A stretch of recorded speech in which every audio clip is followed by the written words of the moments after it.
On va démarrer cette séquence dans vraiment la continuité des échanges que nous avons eus précédemment sur les plans communaux de sauvegarde et les plans intercommunaux de sauvegarde qui, comme vous l'avez compris, sont quand même des plans essentiels au moment de la gestion de crise et sont des plans très importants en termes de responsabilité des élus locaux, puisque je donnerai la parole aux coprésidents qui pourront illustrer effectivement cette question de responsabilité. Donc ça va être un moment assez pratique où nous allons avoir 3 intervenants essentiels à côté des 2 coprésidents, donc Éric Ménassi, le maire de Trèbes, et Sébastien Leroy, le maire de Mandelieu-la-Napoule. Nous aurons à nos côtés Alain Barbe, qui est le maire d'une commune dans l'Hérault des Matelles et qui est président de la communauté de communes du Grand Pic Saint-Loup. Et sa commune donc, est dotée d'un plan communal de sauvegarde, c'est une chose, mais surtout son intercommunalité s'est mise en fait progressivement en charge sur les plans intercommunaux de sauvegarde. Et donc il nous expliquera son expérience sur ce sujet-là. Et aussi présente Catherine Allaire du ministère de l'Intérieur qui viendra vous présenter les outils dans la continuité de ce qu'a expliqué Julien Marion, les outils que vous pouvez trouver à votre disposition pour vous aider dans la montée en charge de ces plans.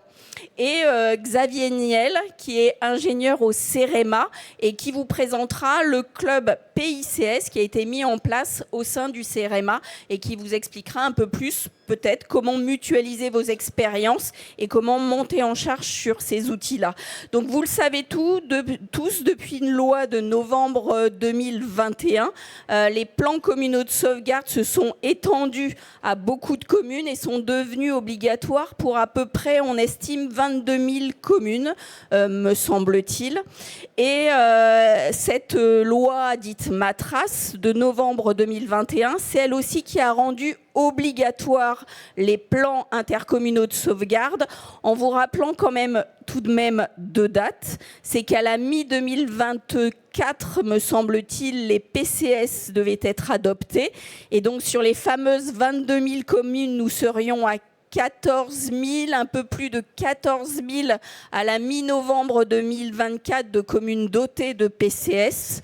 Et concernant les plans intercommunaux de sauvegarde, là, l'échéance, elle est à fin 2026, me semble-t-il. Donc, ce qui peut paraître un certain temps, mais on va le voir. Et je pense que le témoignage de M. Barbe montrera le temps qu'il est nécessaire pour mettre en place ce type d'outils. Donc, peut-être pour commencer, messieurs, Éric et Sébastien, pour dire un petit peu votre propre expérience, vous, au niveau des crises que vous avez connues, du fait d'actionner ces plans, et peut-être un petit mot que j'attendrai plutôt de Sébastien Leroy sur la responsabilité et les points d'attention à faire aussi dans la réalisation de ces plans. Donc je commence par une petite introduction par Éric. Petite introduction. Donc, vous dire que ce document est un document obligatoire pour une grande majorité des communes et qu'il est à la fois un document obligatoire mais aussi un document nécessaire. Pourquoi ? Parce qu'il vous permet, à vous et à votre équipe municipale, d'appréhender des modalités opérationnelles pendant une gestion de crise.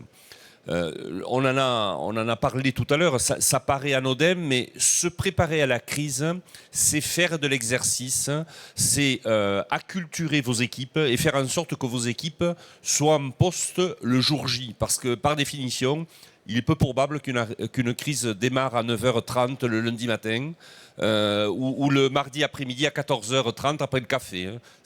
Croyez-moi, c'est peu probable. Alors ces plans communaux de sauvegarde sont importants parce qu'ils ne garantissent pas, Sébastien va en parler mieux que moi, la réussite de l'action que vous menez. Simplement, ils présentent un cadre qui va vous permettre d'être efficace, Et puis j'aimerais insister sur un point, la dimension de responsabilité, Sébastien va en parler. Le PCS doit vous permettre de regarder des orientations.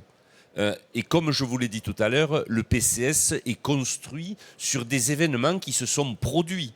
Et par définition, il ne peut pas prévoir l'imprévisible. Il va simplement prévoir la façon dont vous allez gérer l'imprévisible dans votre action et surtout l'action de vos élus. Un dernier point, si un de vos conseillers municipaux, le jour d'une crise, vous appelle en vous disant « Que dois-je faire ?» il y a un gros problème. Il faut vraiment que vous revoyiez le plan communal de sauvegarde et la responsabilité de chacun.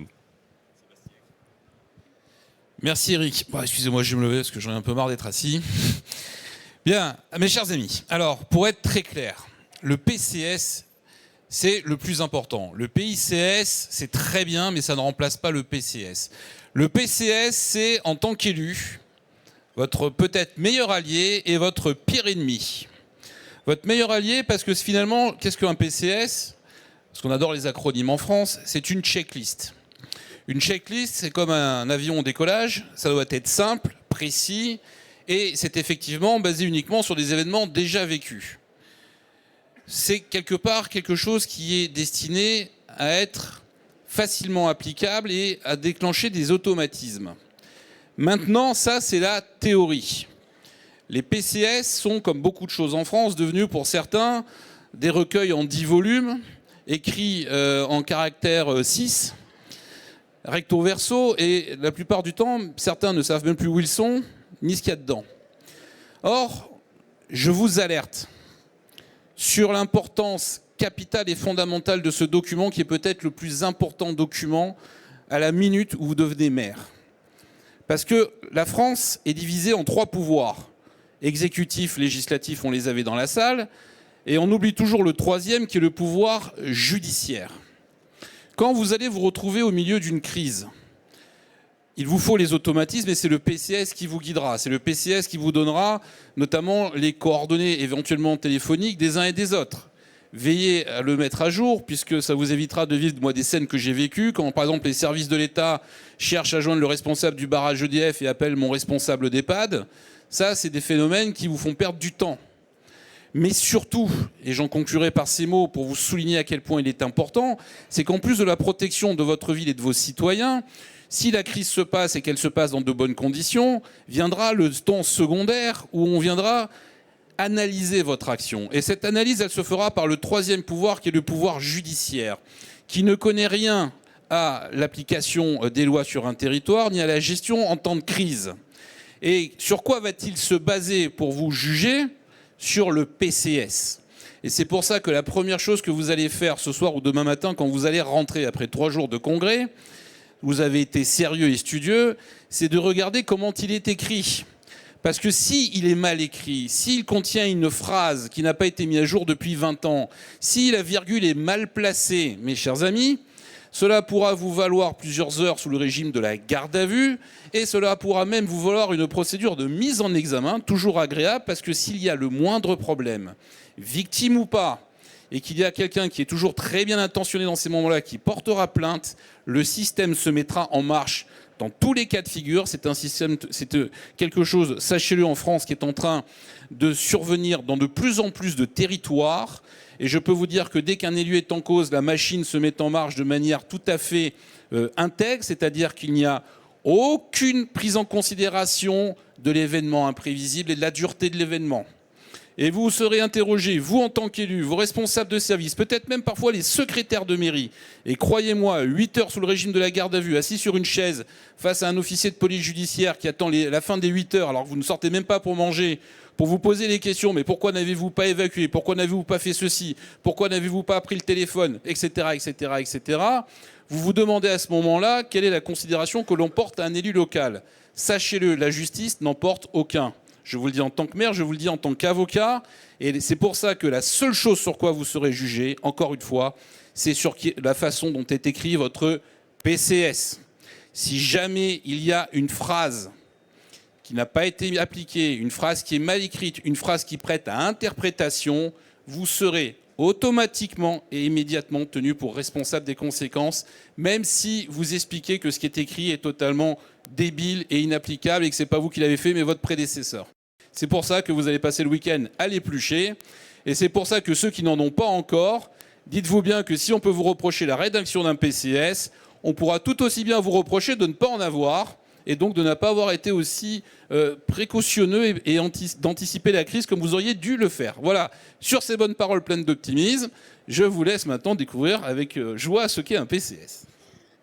Merci. C'est vrai que c'était important d'avoir ces propos introductifs pour bien vous faire comprendre toute l'importance de ce plan, donc à la fois dans son absence et dans sa présence, en sachant bien évidemment que c'est un outil obligatoire qui est indispensable, mais qu'il faut effectivement que vous en mesuriez bien le contenu.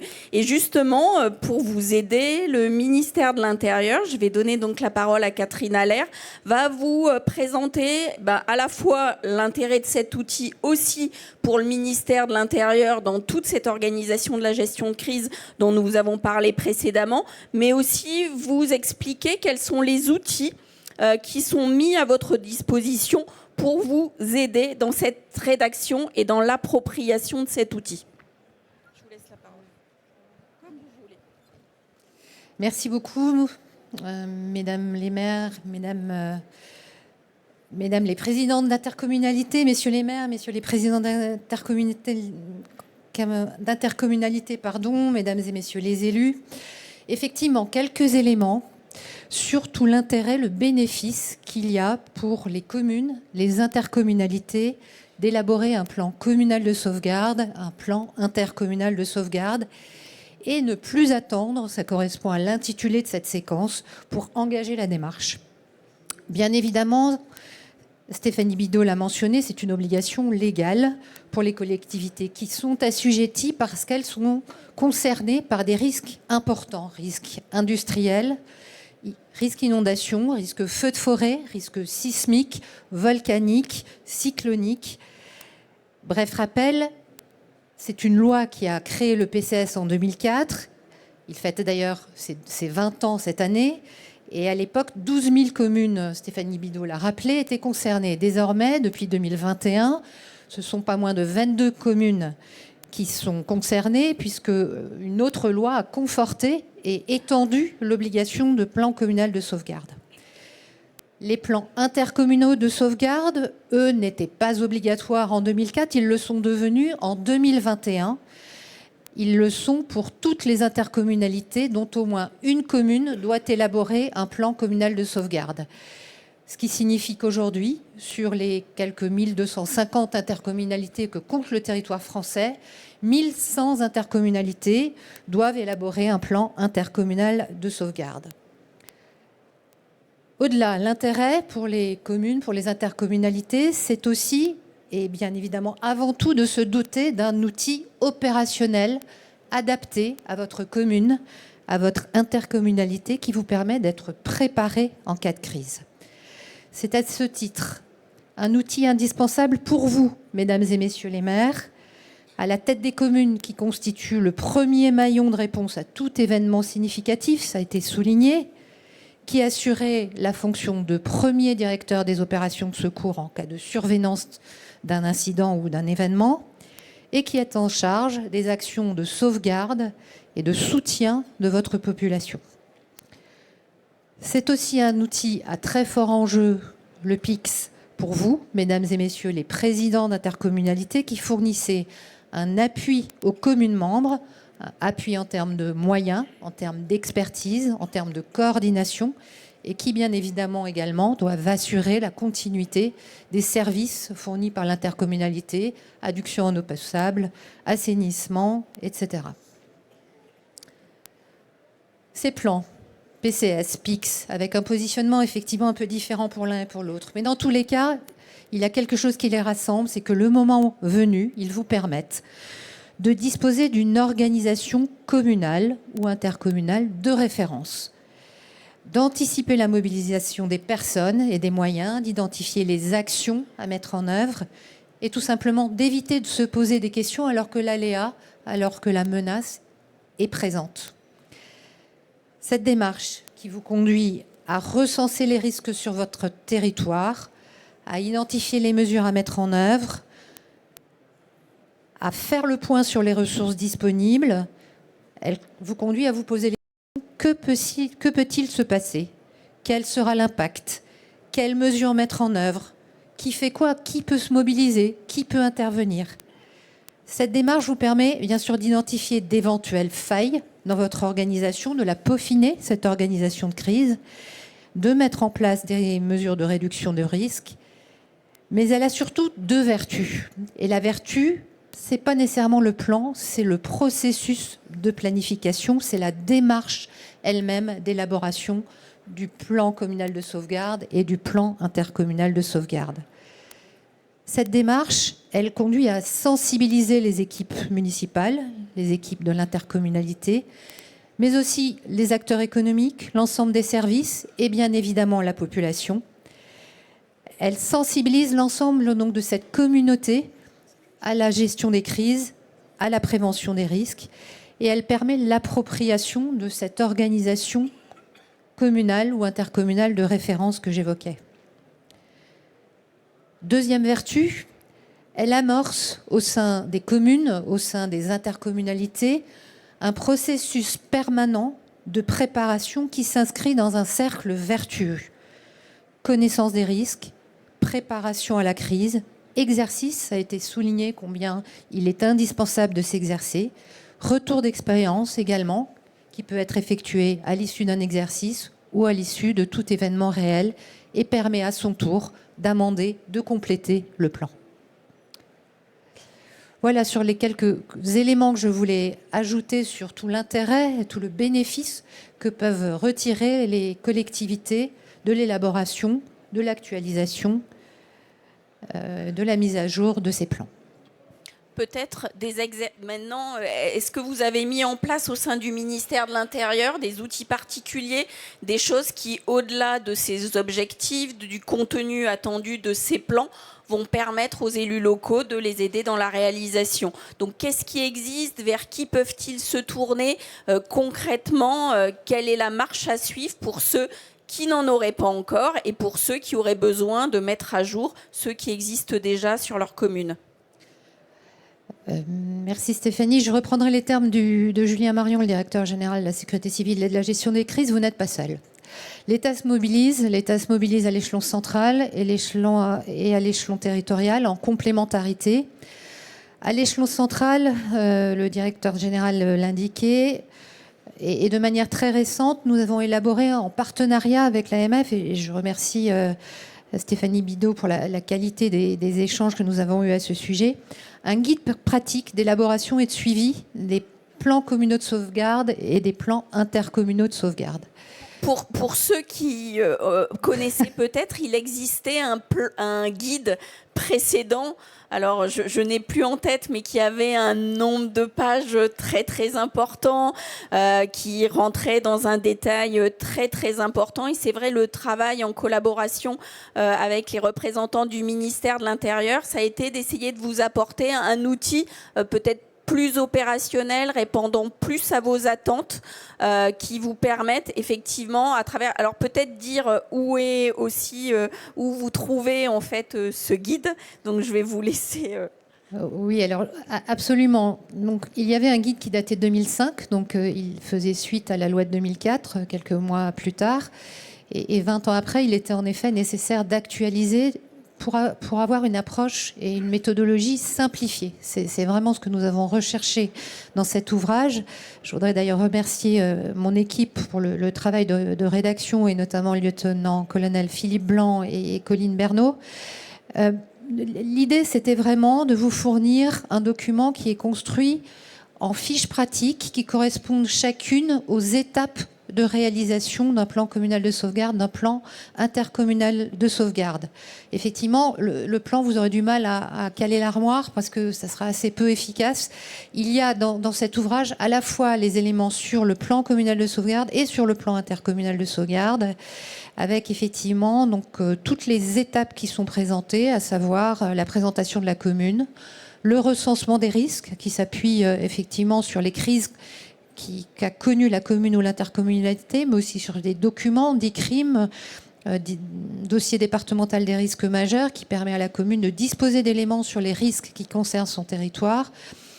Autre étape, l'identification des capacités communales ou intercommunales, etc., etc. Donc c'est cet outil vraiment que nous vous proposons, qui sera disponible à la sortie de cette séquence que vous avez en ligne avec un QR code que vous avez au dos de l'ouvrage, et qui doit vraiment vous permettre d'initier la démarche si vous ne l'avez pas fait.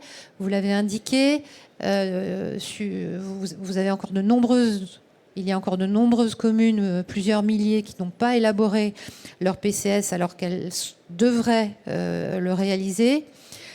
Mais également vous permettre de finaliser le document si vous l'avez entamé, ou de le mettre à jour, puisque c'est un document qui doit être mis à jour tous les 5 ans.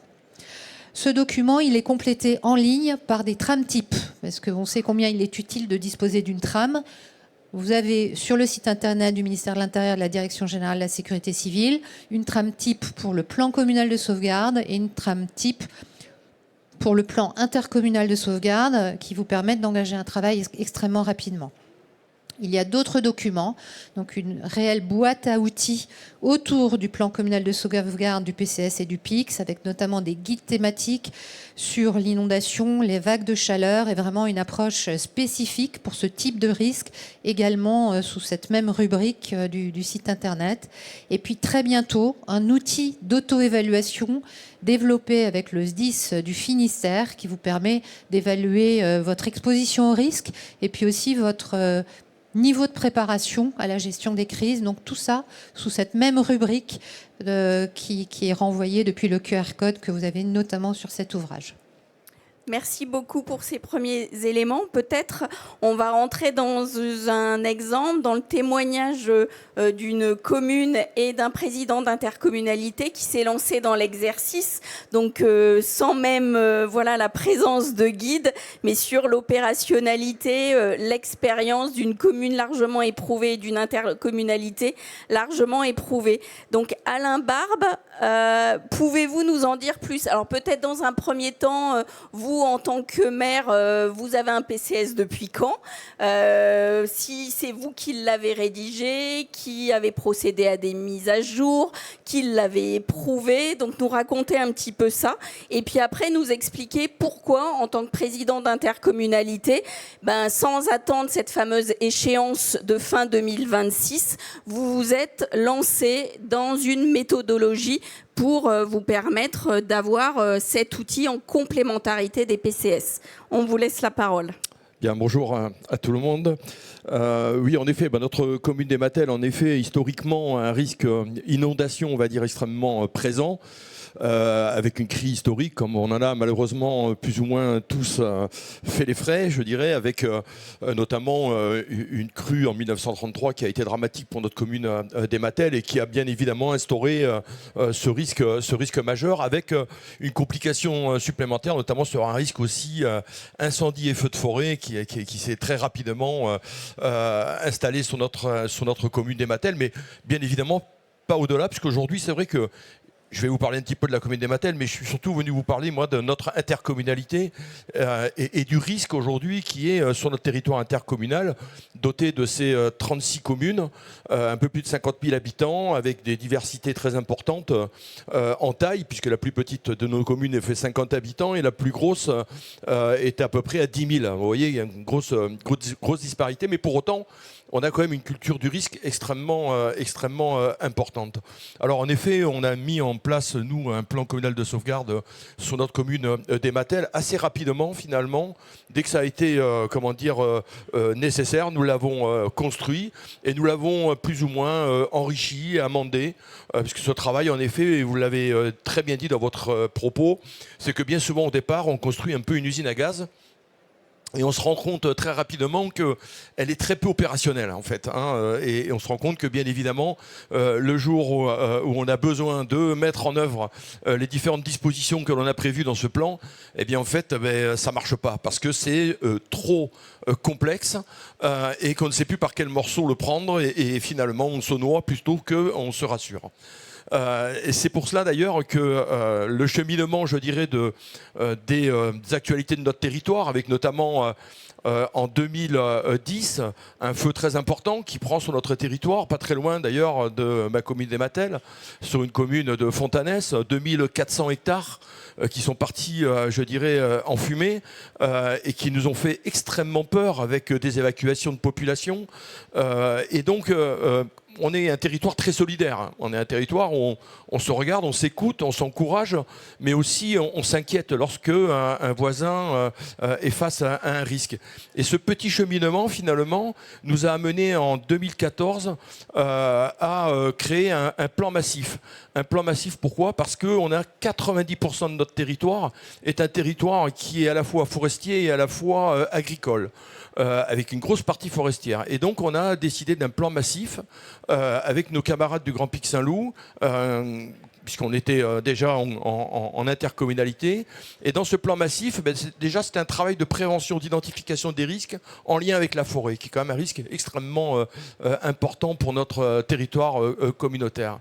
Et donc c'est à partir je dirais, de l'enchaînement finalement de ces situations qui nous a amené très récemment, mais en 2013, à prendre une délibération au sein du conseil communautaire sur un principe de mettre en place donc le plan intercommunal de sauvegarde.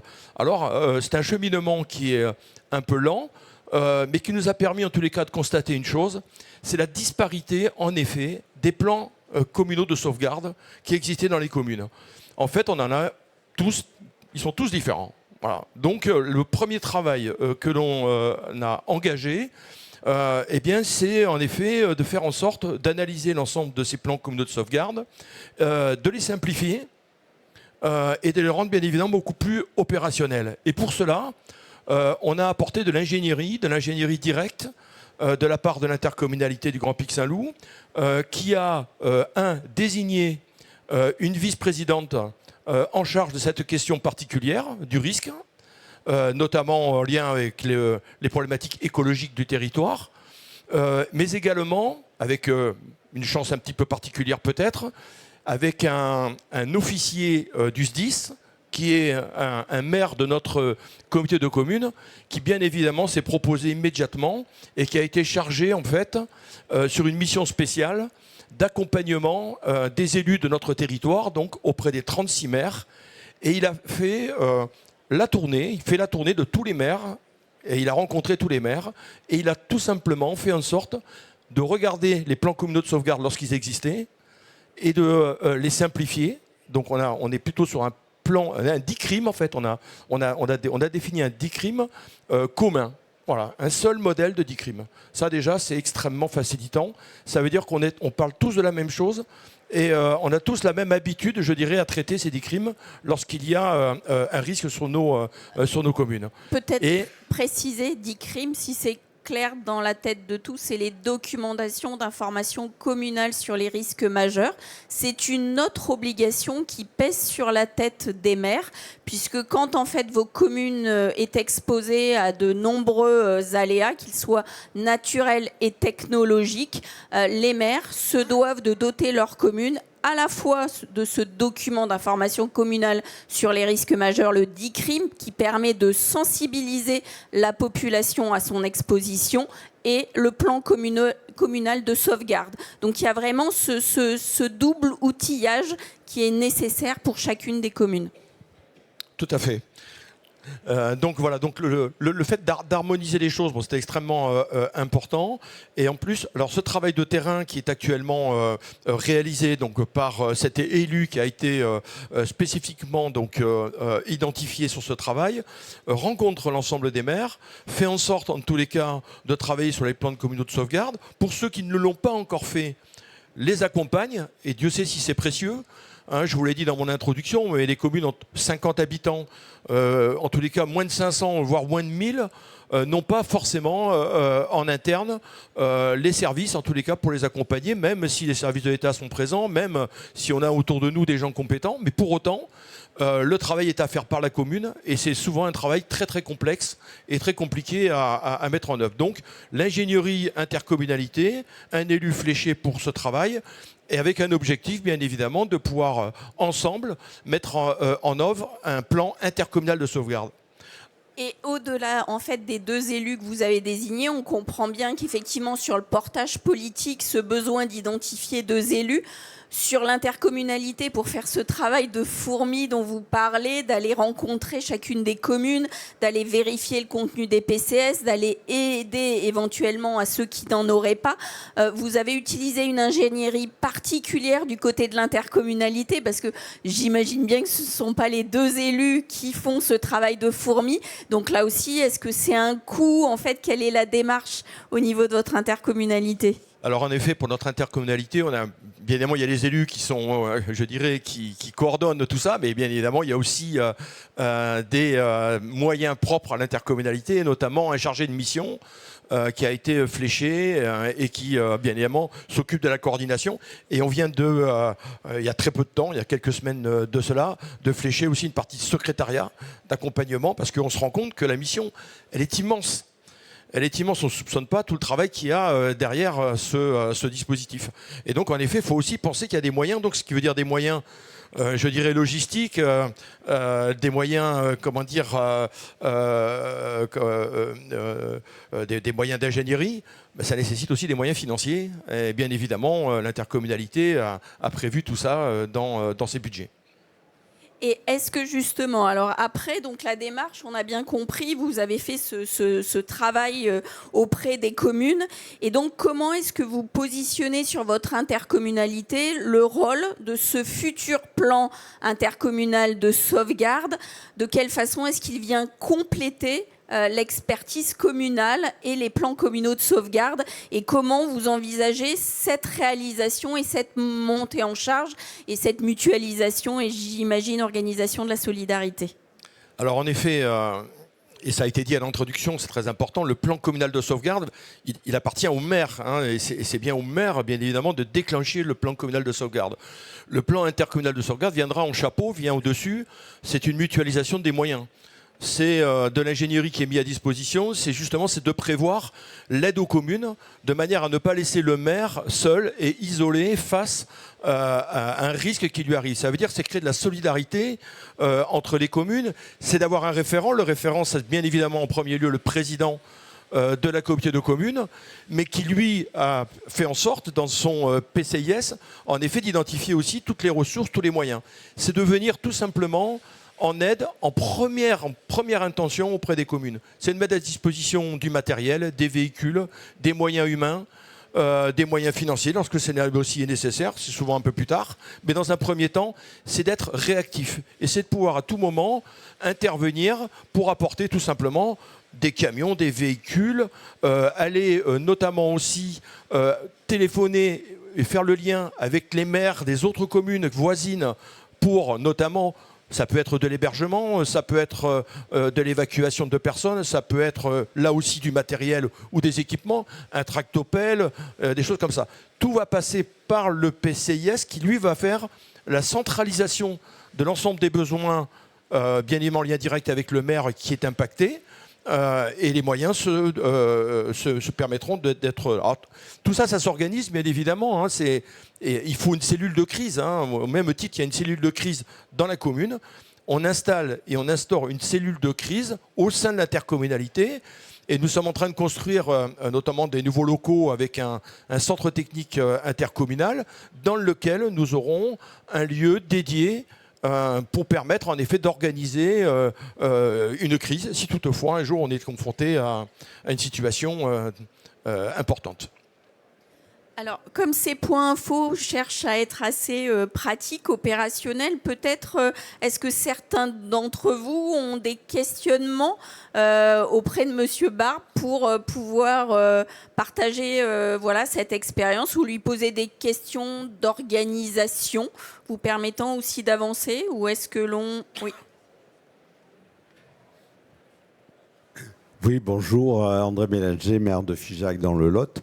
Bon, nous, on est surtout concernés par les risques d'inondation aussi, mais justement, on a voulu, il y a quelques mois, faire un exercice feu de forêt pour changer un peu et se prémunir contre ce risque des zones boisées, dans les zones autour des zones pavillonnaires. Et à cette occasion-là, je me suis aperçu, tout à l'heure, notre collègue de Mandelieu disait qu'effectivement, il faut regarder le côté juridique, que les pompiers ne voulaient pas partager les informations. Ils ont des drones, ils ont des logiciels qui leur permettent d'anticiper avec le sens du vent vers où va se diriger le feu de forêt. Et ils nous ont dit non, nous on ne partage pas parce que sinon notre responsabilité serait engagée.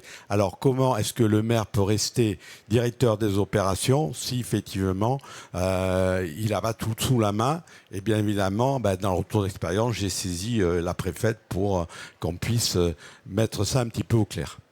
Alors justement, Monsieur Barbe, est-ce que dans la réalisation, dans votre démarche, il y a des collaborations avec un certain nombre d'acteurs de votre territoire pour avancer aussi sur ce PICS? On pense bien évidemment à la préfecture dans un premier temps, mais on pense aussi aux SDIS. Donc est-ce que des collaborations sont organisées chez vous? Oui, bien évidemment. Alors, l'ensemble de cette démarche, évidemment, elle se coordonne et elle se structure. Notamment, il y a des comités de pilotage, évidemment, qui existent. Et dans ces comités de pilotage, on structure tout cela, évidemment, avec les partenaires. Les partenaires, donc, le CEREMA, qui est cité ici, qui est très précieux, je dirais, dans cette démarche.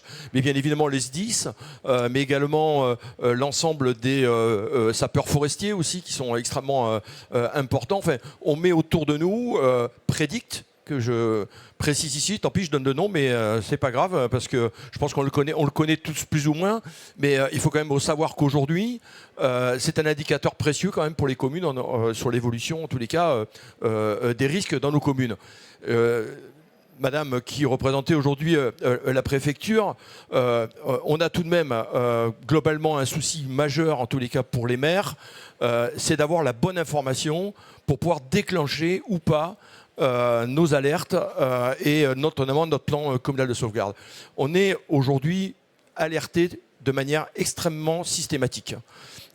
Et petit à petit, j'ai quand même le sentiment que les maires sont moins vigilants que ce qu'il était à une certaine époque. Avant, on déclenchait une fois ou 2 fois par an, je dirais des alertes qui, en tous les cas, qui étaient une hauteur, un niveau qui nous permettait de dire, bon oui, on mobilise, alors mobilisez vos services, mobilisez vos populations. Mais si on le faisait à chaque fois qu'on est alerté sur un truc, je vous garantis que ça ne marche plus. Et donc, je pense qu'on prend un risque là, sur le coup, à ne pas être prêt et à ne pas déclencher au bon moment. Et ça, c'est une inquiétude toute particulière. Alors justement, c'est vrai que dans les PCS et les PICS, il est censé y avoir une partie qui concerne l'information de sa population pour pouvoir les mettre en sécurité. Mais on voit bien là la différence, et peut-être que je vais redonner la parole au ministère de l'Intérieur sur cette notion de prévision, de vigilance, d'alerte, et peut-être rappeler exactement la chaîne du qui fait quoi en fait dans tout ce mouvement. En effet, monsieur le maire, vous êtes destinataire de la part de vos préfectures d'informations relatives notamment à des vigilances météorologiques. L'objectif de cette transmission est que vous ayez la capacité de relayer cette information dans une approche de prévention. C'est-à-dire, c'est des informations qui doivent permettre aux personnes qui sont exposées par l'aléa qui se profile de se mettre en sécurité, de ne pas s'exposer au risque. Donc on est vraiment dans cette transmission d'informations comme premier objectif de prévenir les risques et de limiter ses effets et ses impacts. S'agissant du déclenchement du PCS que vous évoquiez, effectivement, il relève de votre responsabilité en qualité de détenteur de la police générale à l'échelle des communes. Le PCS, il a plutôt vocation à être activé quand l'aléa, quand la menace est présente. Ce n'est pas nécessairement un dispositif qui doit être activé en prévention. Ça peut l'être, effectivement, dans l'attente ou dans la crainte d'un événement extrêmement dimensionné, mais c'est plutôt un outil qui est à activer en cas d'événement. Je voulais simplement compléter également, s'agissant de l'appui que j'évoquais de l'État, où j'évoquais le guide et l'échelon national. Mais vous l'avez bien fait, monsieur le maire, le préfet est votre premier interlocuteur, le préfet avec ses services, le préfet, les services préfectoraux. Dans le cas d'espèce, sur les plans communaux de sauvegarde, les plans intercommunaux de sauvegarde, c'est la direction des sécurités au sein de la préfecture et encore plus précisément souvent le service interministériel de défense et de protection civile, la petite équipe qui est vraiment en charge de la préparation, de la gestion des crises au sein de la direction des sécurités du préfet. Donc ce sont vraiment des personnels qui sont à votre écoute. Nous sommes interrogés il y a quelques mois sur les actions qui étaient mises en œuvre par les préfectures pour appuyer les communes et avons fait un sondage. Il est apparu que plus de 80% des préfectures mettent en œuvre des actions pour appuyer les collectivités à la fois pour élaborer leur PCS ou les PIX, mais aussi pour améliorer la compétence en matière de gestion de crise. Et près de 60% des préfectures proposent un accompagnement individualisé aux communes, c'est-à-dire relisent des PCS, vraiment participent directement à l'élaboration du document. Donc vraiment, n'hésitez pas à vous tourner vers la préfecture dans cet objectif. Monsieur Barbe, est-ce qu'il y a autre chose que vous voudriez partager avec vos collègues, peut-être en fait dans on va dire les réussites de cette démarche et puis peut-être les difficultés aussi que vous rencontrez? Alors, les réussites, pour l'instant, en tous les cas, on a un retour extrêmement encourageant, j'ai envie de dire, de nos camarades maires qui se sentent enfin accompagnés, on va dire, sur des démarches qui sont à la fois complexes, et qu'on essaye de simplifier, je dirais, et la simplification aujourd'hui de la mission de l'élu local et notamment des maires, on sait que c'est quand même pas quelque chose de très fréquent. Donc je pense que voilà, on est bien là dans le rôle, je dirais, particulier que doivent apporter les intercommunalités en lien avec les communes. On est des communautés de communes, c'est bien les communes qui animent leur intercommunalité et qui la font vivre. Et donc c'est précieux de rappeler qu'on n'est pas là comme un échelon, je dirais, supérieur, mais tout simplement on est là en accompagnement de la vie de nos communes et notamment pour les aider dans des démarches qui sont complexes. Donc là on est tout à fait dans un objectif extrêmement précieux et je pense que ces PICS ça sera important pour les communes. Voilà, après bon, la démarche est longue. La culture du risque, on sait qu'elle va s'accélérer. Nous, on est sur 2 risques majeurs, mais on sait qu'il y en aura plein d'autres. Et donc, il faut continuer à travailler. Et je pense que le rôle de l'intercommunalité sera précieux demain. Merci beaucoup. Je vois une demande de prise de parole. Merci. Je m'appelle Serge Cournet. Je suis élu délégué à la sécurité sur la commune d'Assas et je dépends de la communauté de communes du Grand Pic Saint-Loup. Et je voulais profiter de demander à notre président, Alain Barbe, s'il pouvait nous parler également de nos comités communaux feux de forêt qui sont très importants et qui jouent un rôle majeur en matière de protection contre les incendies. Merci, chers collègues de mon territoire, sur les communes d'Assas. En effet, on a vraiment un réseau très très important de comités communaux de feux de forêt qui sont très très actifs, qui sont pilotés bien évidemment par les maires. Ce sont les maires qui sont à la tête de ces comités, bien souvent avec une délégation qui est donnée à un adjoint ou un conseiller municipal des communes. Ils sont plus ou moins dotés de moyens humains, qui sont des bénévoles en fait, qui sont sur la commune et qui agissent toute l'année.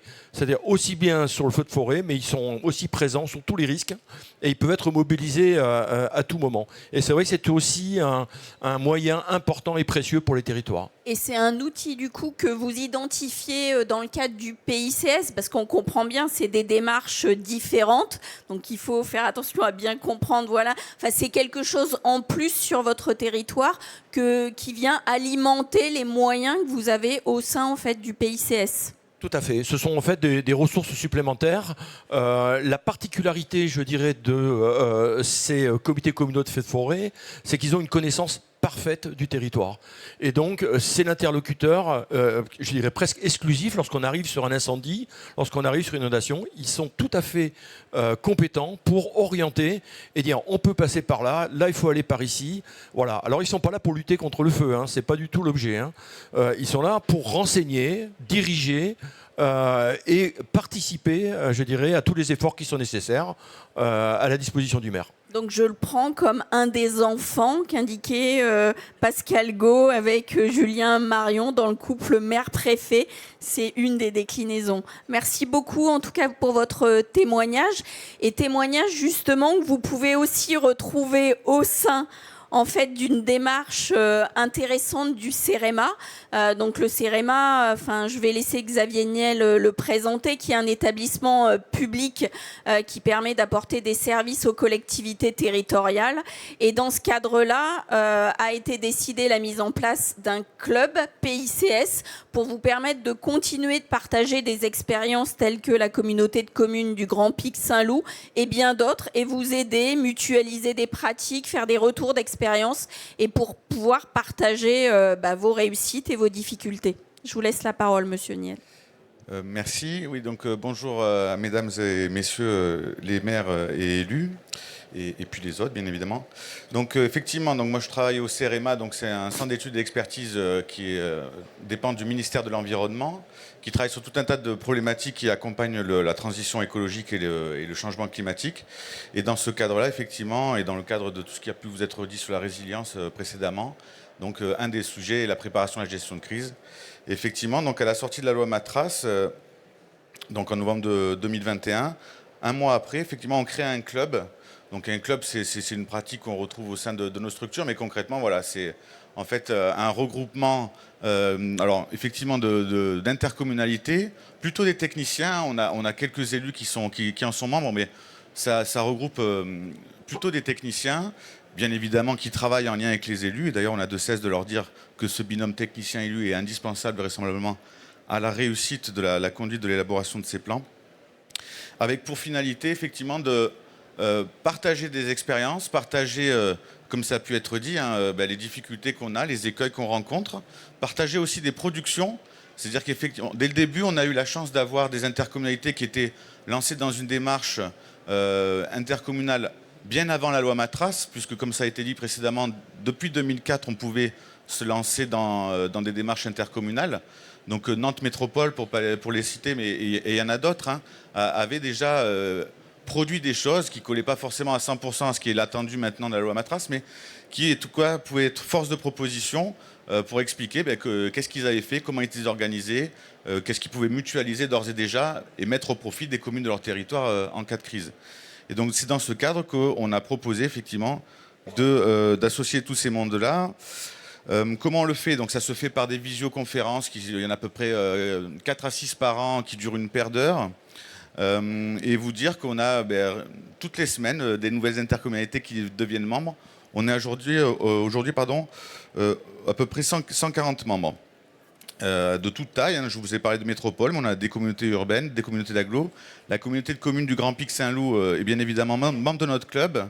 Et la semaine dernière, le fameux technicien qui était cité, Thierry Alignan, présentait à l'occasion d'une journée technique qu'organise le CEREMA les travaux qui sont conduits justement en matière de recensement, d'inventaire des capacités sur le territoire et comment c'est restitué au travers d'un système d'information géographique, donc d'une carte concrètement.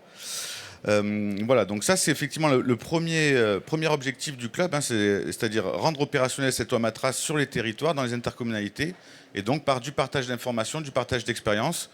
On est adossé à une plateforme collaborative d'échange sur expertise des territoires qui nous permet justement de retrouver tous les comptes rendus des échanges qu'on a eus à ce sujet. Vous dire que dans les premières préoccupations qui ont pu être exprimées par les membres du club, ça a été quel va être le contenu des décrets d'application de la loi Matras. Et à cet égard, en fait, le CEREMA, on a un pied dans les territoires et un pied dans les directions générales de nos ministères.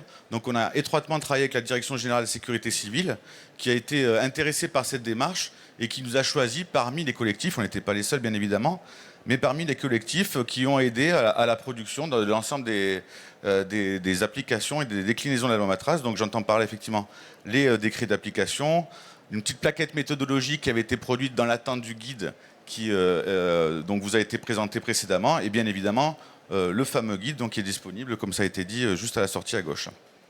Vous dire qu'on contribue également à tout ce qui est modèle de trame, modèle de convention, donc convention qui est susceptible d'être rédigée notamment pour clarifier tout ce qui est ces aspects de mutualisation, de mise à disposition de moyens, qu'elles proviennent des communes ou des intercos, au profit de communes sinistrées. Donc ça, c'était vraiment les premiers travaux qu'on a conduits avec des groupes de travail sur ces sujets-là. Vous dire que depuis le mois de juillet, justement, parce que dans les échanges, on avait de cesse de dire, voilà, ne travaillez pas tout seul, bien évidemment, travaillez avec vos communes, parce que l'action des intercommunautés, en première intention, se dirige vers les communes, mais pour autant, vous n'êtes pas tout seul, vous êtes dans un écosystème, et l'échelon directement supérieur, et qui a la fonction de direction des opérations, fonction juridique, parce que ça a été rappelé tout à l'heure, malheureusement, une des finalités, peut-être qu'on se retrouve à expliquer quelle était son action face à un juge, donc vous avez tout à fait raison de bien clarifier qui fait quoi. Donc le premier directeur des opérations de secours, c'est le maire, et en tant que de besoin, si ça dépasse ses capacités techniques ou administratives, c'est bien le préfet qui prend la direction des opérations. Et donc à ce titre-là, il était indispensable d'associer. Et donc on a maintenant une petite dizaine de services interministériels de protection, de défense et de protection civile qui participent de ce club. Et j'espère qu'on va en avoir un peu plus encore à l'avenir. Mais voilà, pour justement discuter de comment on met tout ça en œuvre, comment on met les intercommunalités dans les boucles d'information où jusqu'à présent elles n'y sont pas nécessairement, puisque de toute façon la loi et l'échéance n'est pas passée. Donc tout ça se fait dans des échanges bilatéraux. Effectivement, certaines préfectures sont plus avancées parce qu'elles ont face à elles des intercommunalités qui sont matures sur le sujet, et puis d'autres le sont un peu moins de fait, puisqu'elles se lancent dans la démarche. Donc vous dire que voilà, on travaille pour créer avec les préfectures un tiers-lieu de discussion, de réflexion, ce qui ne préjuge pas des relations que vous aurez chacun d'entre vous avec vos préfectures, mais voilà. Encore une fois, toujours dans cet esprit de partage, de partager les difficultés et surtout les clés de la réussite pour aller vers l'élaboration de ces plans. Donc je vous ai parlé de nos productions, donc des productions de contribution en lien avec la Direction Générale de Sécurité Civile, des groupes de travail, donc on en a fait 2, un sur les conventions, un sur les trames. On en a lancé un justement auprès des nuages des acteurs institutionnels et non institutionnels qui gravitent autour du président d'Interco. Et comme je vous le disais, les premiers acteurs qu'on est allé chercher, c'est effectivement les préfectures et les services départementaux d'incendie et de secours, puisqu'on a pu citer le travail qui était fait dans un certain nombre de départements par ces gens-là. Vous dire aussi qu'on a justement sur la bonne volonté et sur la base des travaux qui ont été présentés par la communauté du Grand Pic Saint-Loup, c'était la semaine dernière, c'était jeudi dernier, à Aix-en-Provence. À l'issue de ça, en fait, il y a eu la création d'un nouveau groupe de travail justement sur les systèmes d'information géographique, puisqu'il y a beaucoup d'intercommunautés qui travaillent avec le même outil. Et on peut voir que, par exemple, la communauté du Grand Pic Saint-Loup et puis Grenoble-Alpes Métropole, puisqu'ils venaient le présenter, travaillent sur les mêmes outils, mais l'exploitent de manière différente, compte tenu des moyens qui sont les leurs, de la réalité physique aussi, et des moyens financiers qui sont les leurs. Donc, tout ça pour vous dire qu'effectivement, on s'adapte à tous les types d'intercommunalités et on porte le message qu'il faut avoir un document qui soit effectivement opérationnel, bien évidemment, mais proportionné aux moyens qui sont ceux de l'interco. Donc, comment on fait pour s'inscrire? Et j'en finirai par là. Donc, c'est gratuit. Ça, c'est important de vous le dire. Voilà. Merci. Parce que financé par ailleurs, bien évidemment, il n'y a jamais rien qui est gratuit, mais c'est le CEREMA qui s'autofinance là-dessus, avec les subventions de charges de services publics qui nous sont octroyées par notre ministère de l'Environnement. Donc ça se passe en 2 temps, effectivement. Le premier temps, c'est que vous me rencontriez, et donc on a un temps d'échange qui dure 1 heure, 1 heure et demie, dans lequel on prend... Concrètement, on vous contacte sur une adresse email, on fait comment? J'y viens. Donc, vous me contactez par mail ou vous passez par Expertise et Territoire, sur lequel vous avez peut-être d'ores et déjà créé un profil, parce qu'il y a tout un tas de communautés. Il y a aussi, et donc je vous ai laissé des petites feuilles avec un QR code de la même manière, là, une page sur le site internet qui vous renvoie vers moi. À la fin, vous tombez toujours sur moi. Voilà. Il faut passer par moi. On a un entretien, il y a moi et normalement, on faisait ça à 2 têtes avec une intercommunalité. Je travaillais avec l'intercommunalité de Toulon, mais la personne a changé de fonction. Et donc là, j'ai eu un accord de principe. Je ne peux pas donner encore la structure, je ne sais pas s'il y a un élu de sa structure qui est là. Mais le technicien est d'accord, donc d'ici quelques jours, normalement, on devrait pouvoir officialiser le copilotage par une interco de la région Provence-Alpes-Côte d'Azur. Toujours est-il que vous créez un profil, vous passez par moi et après je vous donne accès à cette plateforme collaborative d'échange dans laquelle vous pouvez retrouver un forum de questions dans lequel voilà, chacun d'entre des intercommunalités, encore une fois, pose des questions et se répondent entre elles et c'est très actif. Et aussi vous retrouvez les productions des uns et des autres. Voilà. Merci beaucoup pour ces précisions. Je vois Dominique Peduzzi et Marika Roman qui veulent intervenir. Et après, je laisserai le mot de la conclusion à Éric Ménassi et Sébastien Leroy. Oui, en tant que maire et en tant que président de communauté de communes, hein, deux choses importantes, et Alain Barbe l'a dit. Plan communal de sauvegarde, c'est les communes, c'est les maires qui doivent s'investir et il ne faut pas qu'ils se dessaisissent de la chose en disant c'est l'interco qui va faire. Ça, c'est la première chose. Deuxième chose, toujours dans le même sens, au service de l'État, du plus haut jusqu'au plus bas, les communautés de communes ne sont pas dépositrices des actions que les communes doivent mener.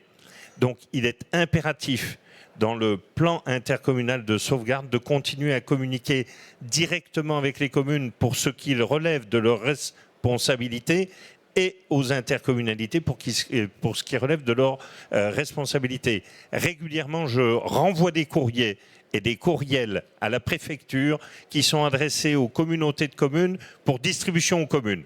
Les intercommunalités ne sont pas les tutrices, ne sont pas supérieures aux communes et nous ne sommes pas les vaguemestres de l'État pour distribuer le courrier. En sécurité, il va falloir être très attentif à ça pour qu'il n'y ait aucune confusion dans ce qui est mis en place et qui est très bien mis en place. Donc voilà le message que je voulais faire passer. Merci de cette précision. On a essayé d'être très vigilants aussi sur ce sujet-là dans l'écriture et la rédaction du guide en particulier. Oui, merci. Bonjour, je me présente Marika Roman, je suis adjointe au maire Ville d'Antibes, déléguée à la sécurité civile. Moi, je voudrais rebondir 2 secondes sur ce que disait le directeur général, monsieur Marion, qui nous a encouragé, nous les élus, et vous, messieurs, mesdames les maires, à créer des réserves communales. Se pose maintenant la question des réserves intercommunales de sécurité civile qui peut être une excellente idée, bien entendu. Moi, la question que je me pose et qu'on s'est posée dans notre comité de pilotage, c'est sur la responsabilité de ces réservistes qui ne sont pas des bénévoles assurés par une association agréée de sécurité civile et donc qui peuvent aller dans différentes communes, différents départements et qui sont toujours assurés par la présidence de leur association agréée de sécurité civile. Ces réservistes qui dépendent du maire, qui ne sont pas dans une association, quand ils iront d'une commune à l'autre, voire parfois comme ça se passe déjà, je ne sais même pas dans quel cadre légal d'un département ou d'une région à un autre, comment ces gens-là sont assurés et s'il leur arrive quelque chose ou si eux-mêmes sont à l'origine d'un incident, comment nous allons les assurer. Je pense qu'il faudra aussi, messieurs les coprésidents, qu'on se pose la question dans nos travaux. Merci. Alors, juste, j'ai une petite question de l'outre-mer, donc je ne peux pas ne pas donner la parole à la Guadeloupe. Merci de me permettre de m'exprimer au Congrès. Alors, je suis M. Marc Chemandin, élu en charge à la sécurité dans une petite commune de 8500 habitants en Guadeloupe. Alors, effectivement, on parle de gestion de crise. On a récemment repris notre PCS et validé au niveau de la préfecture. C'est une très bonne chose pour nous et très à cheval sur cela. Aux Antilles, nous avons plusieurs risques. Tremblement de terre, tsunami, et l'inondation, cyclone, et j'en passe. La question que je me pose qui va en direction des représentants de l'État, on aimerait trouver des solutions pour pouvoir mettre en place les signaux d'alerte aux populations, ceux qui existent peu dans les communes de Guadeloupe. C'est-à-dire on peut compter le nombre sur les 32 communes, le nombre de communes qui possèdent les signaux d'alerte aux populations. Rassurez-vous, c'est compliqué pour nous au niveau de radio, c'est-à-dire par les SMS sur les portables, tout le monde n'est pas libre et disposé à pouvoir avoir des SMS sur le portable. Je prends l'exemple des personnes qui sont dans les champs. Ces personnes-là n'ont pas de portable. Eh bien, c'est uniquement par ces manières d'alerte qu'ils vont être alertés qu'il y a quelque chose.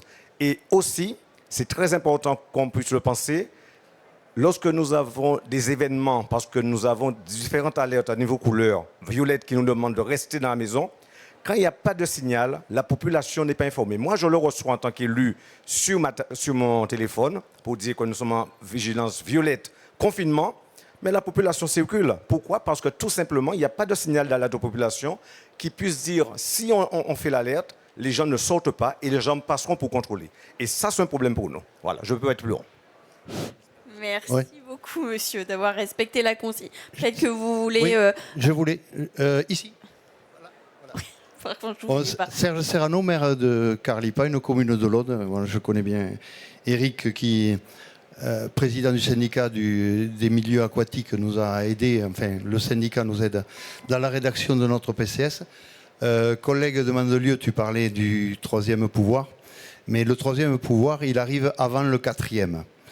Et le pouvoir des médias, et hier il y avait une communication, enfin une identification, et je vous garantis, chers collègues, que comme je révise mon PCS très souvent, je mettrai une partie concernant la communication en temps de crise, parce que ça c'est très important, parce que quand le quatrième est passé devant, le troisième, c'est un boulevard, quoi. Voilà.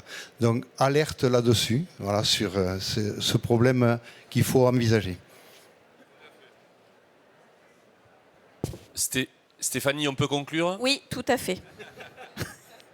Non, je te voyais partir. Non, mais on m'indiquait où était mis en fait le fameux guide du ministère de l'Intérieur. Donc quand vous sortirez par cette porte, c'est ce qui vient de m'être indiqué, vous pourrez trouver et donc vous servir dans ces fameux guides. Et je laisse mes deux coprésidents en fait conclure cette séquence.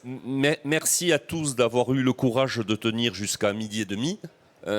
Vous dire que l'AMF prend à bras le corps ces sujets, que bien sûr nous essayons, comme le dit toujours Sébastien, de vulgariser notre propos, parce qu'en fait il faut arriver à parler le langage des maires. Simplifions les choses, c'est la seule solution, le seul moyen de simplifier un petit peu nos missions. Puis je rebondis sur ce que tu viens de dire. C'est vrai que le pouvoir des médias est important et que quand les médias sont passés, bien souvent, les conséquences sont terribles. On traite ces sujets d'une manière très prudente. Je vous invite à nous rejoindre dans le groupe de travail. Le groupe de travail est ouvert. Ce n'est qu'une étape aujourd'hui. Ce sont que des propositions. Je remercie les représentants de l'État. On a besoin de vous, bien sûr. Il est hors de question d'imaginer un seul instant que les maires restent seuls dans cette lourde problématique. Et je laisse à Sébastien le mot de la fin. Merci encore à tous. Merci Eric. Écoutez, à mon tour, je vais vous remercier. Bravo, parce que vous êtes les survivants déjà du 3e jour du congrès. Et je vois à vos mines enjouées que vous avez trouvé l'enthousiasme. Donc vous l'avez compris, ce sont des situations qui sont très complexes mais très importantes. Emparez-vous-en. L'État est à vos côtés pour vous aider à les faire, mais n'oubliez jamais, et je conclurai par là, que l'État sera dans son rôle, mais uniquement dans son rôle, que les PCS sont de votre responsabilité et que l'État peut très bien, sans parfois vous avertir de manière très importante, prendre des arrêtés préfectoraux qui contrediront vos PCS et qui s'imposeront aux PCS. Je vous donne une illustration. Si par exemple, vous avez dans votre PCS validé par la préfecture qu'en cas d'inondation, vous mettez en sécurité vos campings en cas d'alerte orange, enfin de vigilance orange, et qu'après la préfecture prend un arrêté d'évacuation, si vous restez sur une simple mise à l'abri, eh bien votre PCS est déjà en infraction avec l'arrêté préfectoral et en cas de problème, votre PCS sera considéré comme invalide. Et c'est pour ça qu'il faut les mettre à jour. Et c'est très important d'avoir cette veille et ce travail proactif. Ce que tu disais, c'est que vous êtes maire. En cas de problème, vous êtes le directeur des opérations de secours et ce mot prend tout son sens parce que vous êtes en réalité les responsables.